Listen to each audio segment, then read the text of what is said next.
microphone to Professor Vojin Šenk from University of Novi Sad, Serbia, whose topic is throwing seeds in the dust and waiting for rain. Entrepreneurial culture does not emerge overnight. Please welcome Professor Šenk. That's me. That's me. I'll share my screen now. Yeah. So here it is. So why this title? Some 22 years ago, the late Professor Miroslav Despotovic and I have started a vision about Science and Technology Park in Novi Sad. In those times, it looked very silly, but we were stubborn. Initially, nothing was moving on, but every single day we were throwing those seeds in the dust, and eventually some raindrops came and something started. You cannot say from this day on we are going to be entrepreneurial and everything starts to blossom. No. Are students entrepreneurs by themselves? Well, certainly there are some who are. Maybe 3%, they are naturally born entrepreneurs. You can't stop them and you can't help them, they'll do it. But majority of them, no.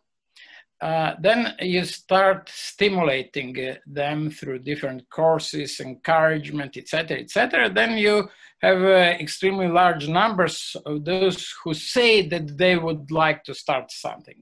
But then when the opportunity comes, nothing happens. So they're just paying the lip service, and of course it's normal. Even the majority under this kind of pressure is still reserved, especially, I don't know, maybe in other countries it's different, but once upon a time we were a socialist country and entrepreneurship was discouraged, and still our parents usually say you should take a state-supported business that's safe, that's nothing will happen to you, and the young people still get that information. So you have to change the mindset, you have to change the culture, and certainly it doesn't come overnight. So what's the trick how to do it? Well, it's not the idea. Eventually everyone gets an idea in the life. You can't have it always in the young age. Sometimes it comes at a very old age, in medium years. It's not even about hard work, because when you really want something, you work hard. So nothing can stop you.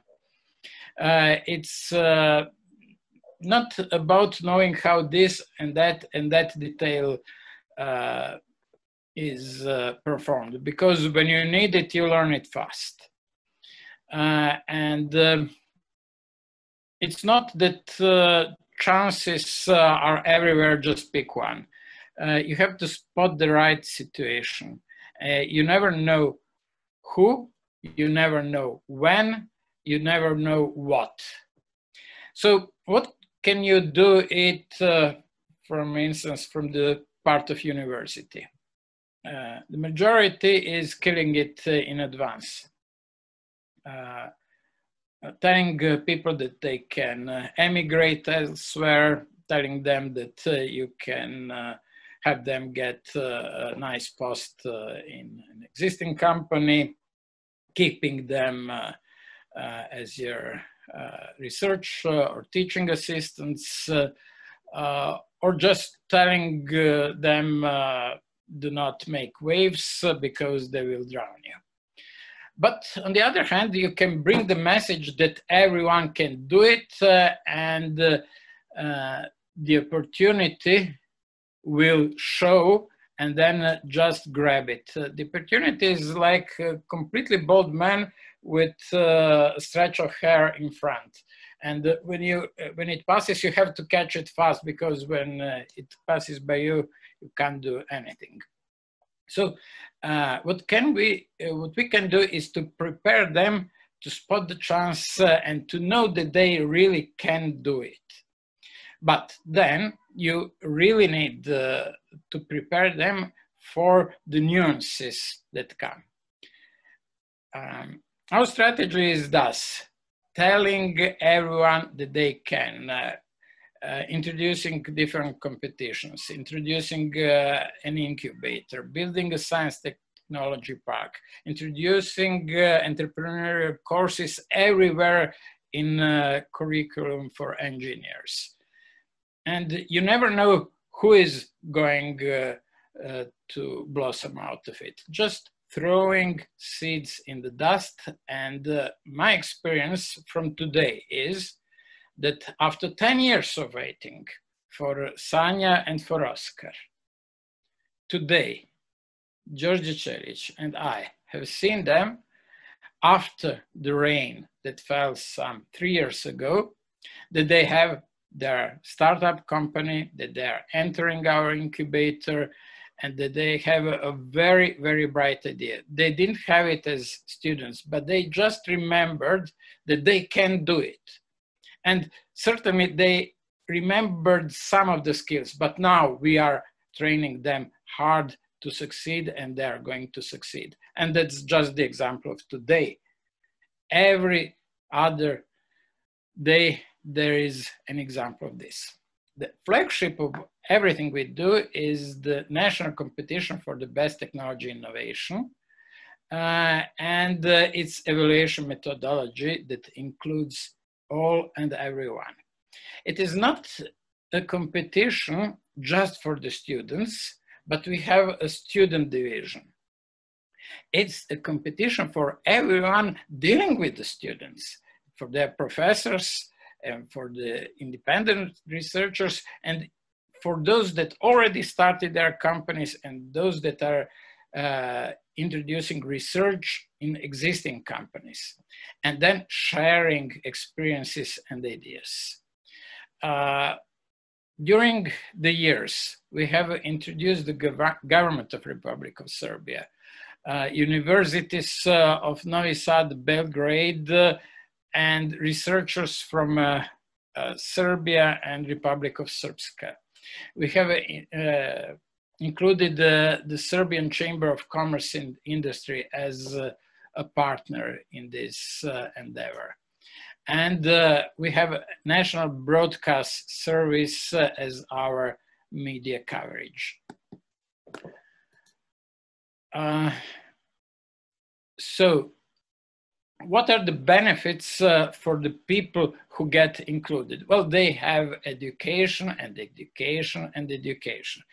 This so-called competition starts in February, ends in December, restarts next February, and now it is going on and on for 16 years. So we started in 2005, now it is the 16th year. We educate them how to make the business model, how to research the market, how to negotiate with the investors, how to protect their intellectual property. A special emphasis is given to presentation skills, how to deliver your pitch. And we provide them visibility. And naturally, there are prizes for the best teams, which are not large regarding money, let's say $10,000, $20,000, but that encourage them to collect money from other sources.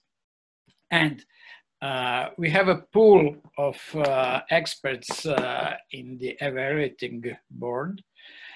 These are normally our people who emigrated to America, to Australia, even to China, elsewhere, and who have world-class experience and knowledge, and that are willingly giving them advices what to do. The most important event is always a week before the New Year's Eve at prime time, 8:00 p.m. at the national TV, TV Serbia. where the 6 final teams have their promotion and where the public we choose the winner. But in that respect, we just promote.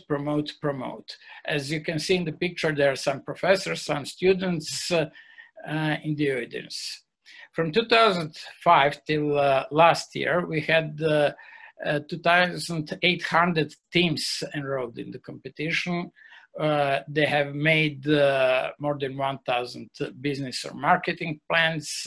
They included 8,500 people. We delivered almost 500 different trainings, and there are 80 newly founded companies out of the competition.